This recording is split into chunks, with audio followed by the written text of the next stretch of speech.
বিসমিল্লাহির রহমানির রহিম। আসসালামু আলাইকুম। ফ্যামিলিজ কিচেনের পক্ষ থেকে সবাইকে স্বাগতম। বরাবরের মতো আমি আবারও হাজির হয়ে গেলাম আপনাদের মাঝে নতুন এবং ইউনিক একটি ভিডিও নিয়ে। চলুন শুরু করা যাক। আমি এখানে 300 গ্রাম ধনিয়া পাতা নিয়েছি, আর এই ধনিয়া পাতাগুলো ভালো করে বেছে ধুয়ে পানি ঝরিয়ে নেব। এখন বাজারে ধনিয়া পাতার দাম খুবই কম, তাই ফুরিয়ে যাওয়ার আগে আমার মতো এভাবে সস তৈরি করে রাখুন। আমি এখানে একটা টমেটোর অর্ধেকটা নিয়েছি, মাঝারি সাইজের টমেটো, আর রসুনের কোয়া নিয়েছি 10-12টি, মাঝারি সাইজের পেঁয়াজ কুচি নিয়েছি একটি, আর কয়েকটি কাঁচামরিচ নিয়েছি। হাফ কাপ পানি দিয়ে এর মধ্যে রসুনের কোয়াগুলি আর টমেটোগুলি দিয়ে দিলাম। এরপর কাঁচামরিচগুলো দিয়ে দিলাম। দিয়ে দেব হাফ চা চামচের থেকেও একটু কম হলুদের গুঁড়ো।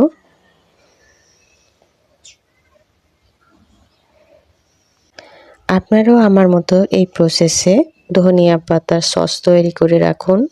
বিভিন্ন সময় বিভিন্ন কাজে লেগে যায় এই সস। এখন আমি এগুলি 80% সেদ্ধ করে নেব।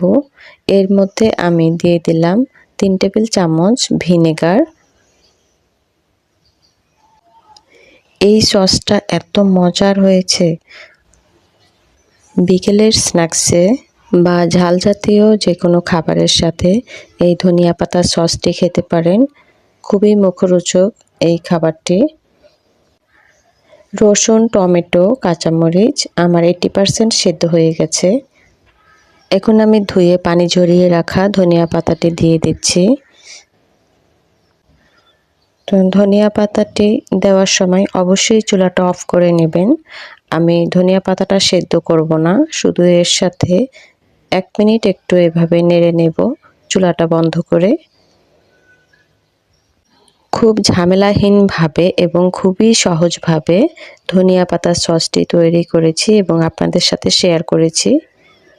ধনিয়া পাতার সস তৈরির ভিডিওটি কেমন হয়েছে আমাকে কমেন্টে জানাতে ভুলবেন না।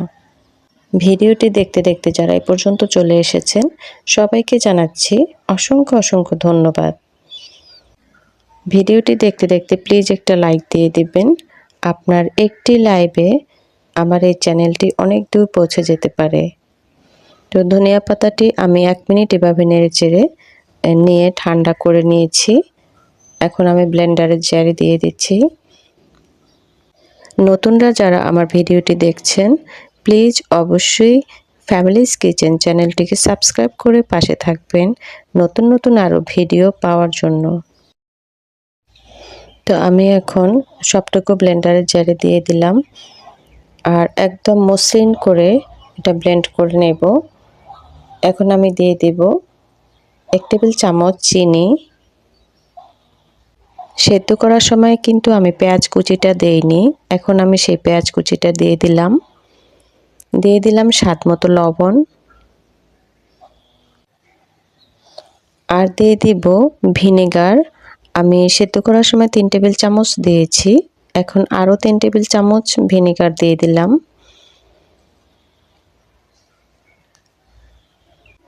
সব কিছু দেওয়া হয়ে গেলে এখন আমি ব্লেন্ড করব, আর খুবই মসৃণ করে ব্লেন্ড করে নেব। আমার এই প্রসেসগুলি ফলো করলে এটি ফ্রিজে রাখার কোনো প্রয়োজন হবে না। নর্মাল তাপমাত্রা রেখে এই ধনিয়া পাতার সসটি খেতে পারেন।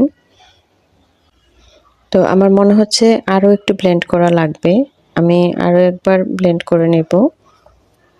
ভালো করে মিহি করে ব্লেন্ড করে নিতে হবে। ব্লেন্ড করার শেষে আমি আরও 2 টেবিল চামচ ভিনেগার দিয়ে দিলাম। এই ভিনেগারটাই আমার ধনিয়া পাতার সসটাকে ভালো রাখবে আর এর স্বাদটাকেও বাড়িয়ে দেবে। দেখুন কত সুন্দরভাবে তৈরি হয়ে গেল ধনিয়া পাতার সস। এখন আমি 1 বছরের জন্য সংরক্ষণ করব। এর জন্য আমি একটি কাচের বয়ম নিয়েছি, আর কাচের বয়মটি ভালো করে ধুয়ে রোদে শুকিয়ে নেবেন। খুবই টেস্টি হয়েছে সসটি, বিশেষ করে চিতই পিঠার সাথে খুব ভালো লেগেছে আমার কাছে। এখন ধনিয়া পাতার দাম খুবই কম বাজারে, তাই এভাবে আমার মতো ধনিয়া পাতার সস তৈরি করে 1 বছরের জন্য সংরক্ষণ করে রাখুন।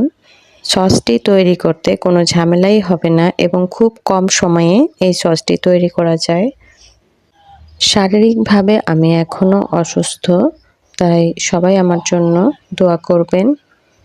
কথা হবে পরবর্তী ভিডিওতে। সে পর্যন্ত সবাই সুস্থ থাকবেন, ভালো থাকবেন।